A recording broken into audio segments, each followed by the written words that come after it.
নমস্কার, news Asia চ্যানেলে আপনাদের স্বাগত। আপনারা দেখছেন হক কথা। আচ্ছা, এই যে শাসক দলের বেশ কিছু নেতা যারা বেশ কিছুটা অবুঝের মতো কথা বলছেন, যারা বুঝে বলছেন না বুঝে বলছেন এই আরজি কর কাণ্ডকে কেন্দ্র করে, সেটা নিয়ে কিন্তু বড় ধরনের একটা প্রশ্ন দেখা দিয়েছে। এখন যে নেতা বা মন্ত্রীরা এই যে ডাক্তারদের বিরুদ্ধে কথা বলছেন, সেইটা কি যথাযথ হচ্ছে?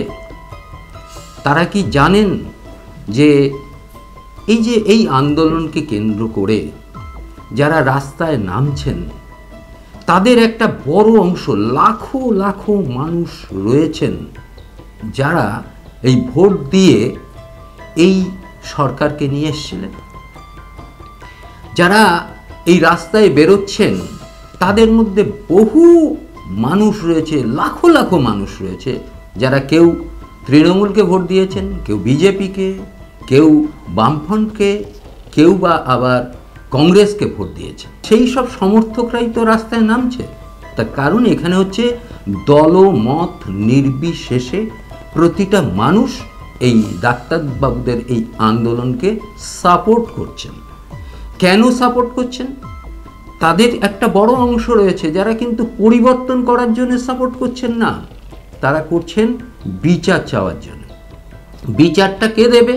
অনেকে বলছেন যে সিবিআই তো বিচার দেওয়ার পাত্র, কিন্তু সিবিআই যে বিচারটা দেবে তার আগে, সিবিআইকে হস্তান্তর করার আগে যে সমস্ত তথ্য প্রমাণ লোপাট করা হয়েছে সেইগুলো যদি রাজ্য সরকারের তরফ থেকে, পুলিশের তরফ থেকে সেইগুলোকে যে যথাযথ সিবিআইয়ের হাতে তুলে না দেওয়া হয়, তাহলে সে বিচারটা হবে কি করে?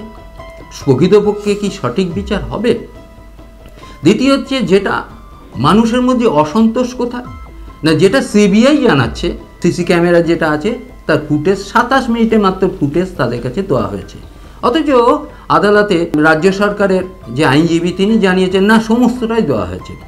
এবং তিনি, এই রাজ্য সরকারের আইনজীবী, তিনি এর আগেও আদালতে জানিয়েছিল যে এতজন মারা গেছে, সেটা কোথা থেকে পেয়েছেন না একটা সংবাদ মাধ্যম থেকে তিনি করছেন। রাজ্য সরকারের তরফ থেকে তাকে কিছু ইনফর্ম করা হয়নি, তিনি একটা সংবাদ মাধ্যমে কি লেখা হয়েছে সেইটার ভিত্তিতে আদালতে এরকম একটা বড় অভিযোগ করে বসলেন।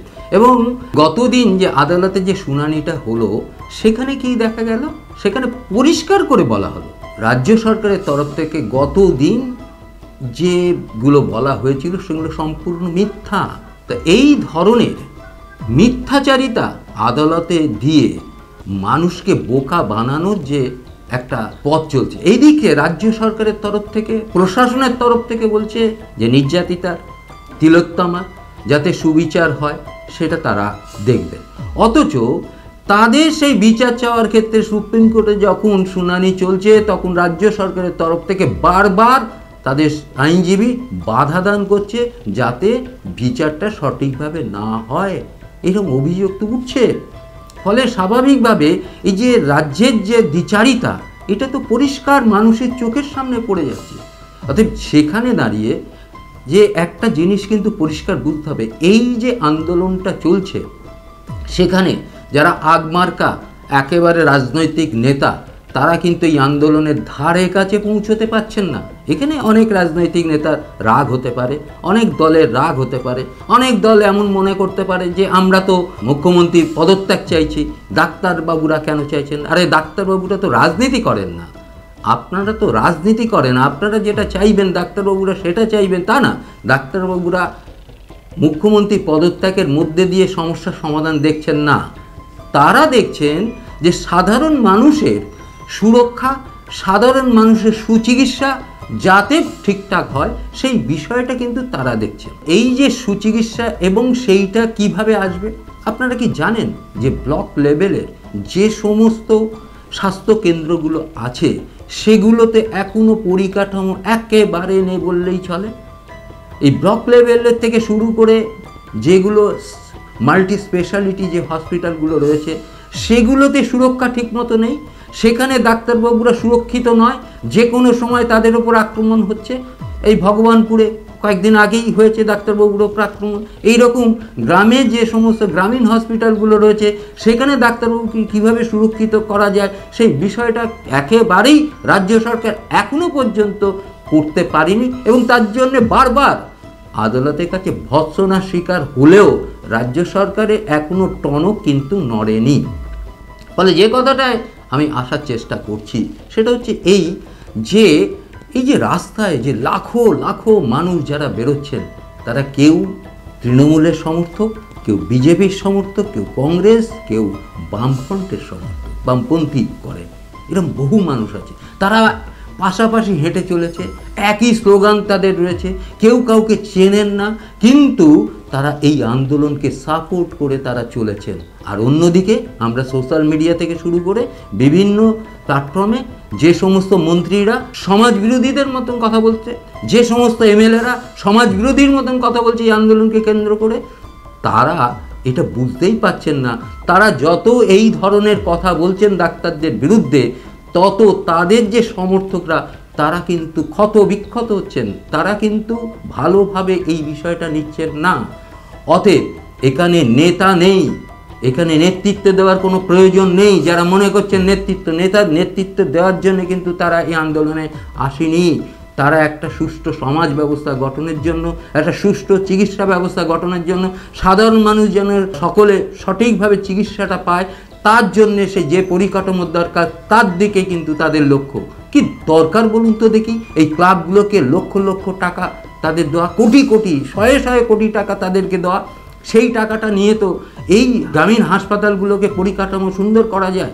এই যে পুজো কমিটিগুলোকে যে 85,000 টাকা করে দেওয়া হচ্ছে, কি প্রয়োজন বলুন তো? এই টাকাটাকে যদি এই গ্রামীণ হসপিটালগুলো পরিকাঠামোর দিকে নজর দেওয়া হতো, তাহলে কত লক্ষ লক্ষ মানুষ উপকৃত হতো। ভোটের রাজনীতি এভাবে হতে পারে, কিন্তু মানুষের উন্নতি এভাবে হয় না।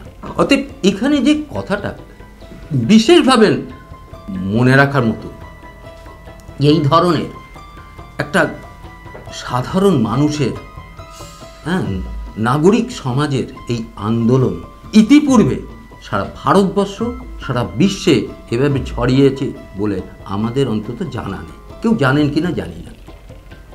অতএব এই আন্দোলনকে প্রতিহত করার জন্যে শাসক দলের পক্ষ থেকে নানাভাবে দাগিয়ে দেওয়ার চেষ্টা হচ্ছে, কিন্তু যত দাগিয়ে দেওয়ার চেষ্টা হচ্ছে তাদের ভোট ব্যাংক কিন্তু ততটাই কিন্তু ক্ষতিগ্রস্ত হচ্ছে। এটা হয়তো শাসক দলের নেতা নেত্রীরা জানেন না। তার কারণ হচ্ছে যারা এই আন্দোলনে আসছেন, আমরা লক্ষ্য করেছি যারা ওখানে খাবার নিয়ে যাচ্ছেন, যারা জলের বোতল নিয়ে যাচ্ছেন, তারা কিন্তু এই নাগরিক সমাজের কেউ তৃণমূলের, কেউ বিজেপির, কেউ সিপিএমের, কেউ বা আবার কংগ্রেসের সমর্থক, এমন অনেকেই রয়েছেন। এবং অনেকে কি, সবাই প্রায়, কারণ এরা তো সবাই ভোট দেয়, কাউকে না কাউকে, কোনো না কোনো দলকে তো ভোট দেয়, তারাই তো রাস্তায় নামছে।